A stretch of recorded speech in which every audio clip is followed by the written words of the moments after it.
मैत्रेय जी बोले, हे महात्मा विदुर, पितामह ब्रह्मा का आदेश पाकर स्वयंभू मनु और नारद जी युद्ध क्षेत्र में आए। उन्हें देखते ही युद्ध करना छोड़कर ध्रुव जी रथ के नीचे उतरे तथा उनके सन्मुख आकर दंडवत प्रणाम किया। तब स्वयंभू मनु बोले, हे ध्रुव, श्री नारायण के चरणों से प्रीति करने वाले प्राणी का स्वभाव कदापि उग्र नहीं होना चाहिए। क्रोध करने से बुद्धि का नाश होता है और तुम एक राजा भी हो, अतः तुम्हें न्याय अन्याय का भी ध्यान रखना चाहिए, अन्यथा महापाप लगता है। तुमने 1,30,000 यक्षों को कष्ट दिया है। अपने पितामह दादाजी स्वयंभू मनु के वचनों को सुनकर ध्रुव जी अत्यंत लज्जित हुए और निवेदन करते हुए बोले, आपका कथन सत्य है।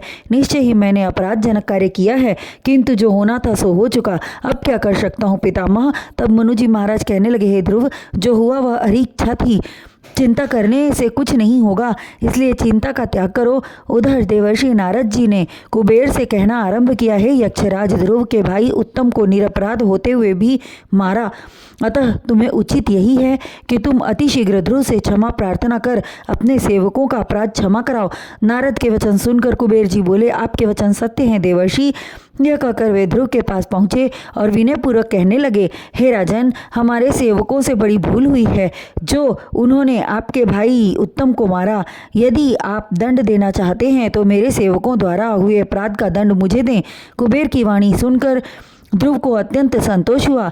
उनकी नम्रता देखकर स्वयं भी नम्र वचनों का उच्चारण करते हुए बोले, हे कुबेर जी, आप देवता हैं। भाई की मृत्यु का समाचार पाकर मैं क्रोधित हो गया था, अतः कृपा करके मुझे ऐसा आशीर्वाद दें कि भविष्य में क्रोध मुझे छू भी न सके और प्रभु के चरणों में सदैव मेरा ध्यान लगा रहे। मेरे भाई उत्तम की भाग्य रेखा में इसी प्रकार की मृत्यु का पाना लिखा था, अतः आपके सेवकों का कोई दोष नहीं है। इस तरह संधि होने के पश्चात कुबेर जी तथा राजा ध्रुव अति प्रसन्न हुए और स्वयंभू मनु तथा नारद अपने स्थान को चले जाने के बाद अपने अपने स्थान को गए।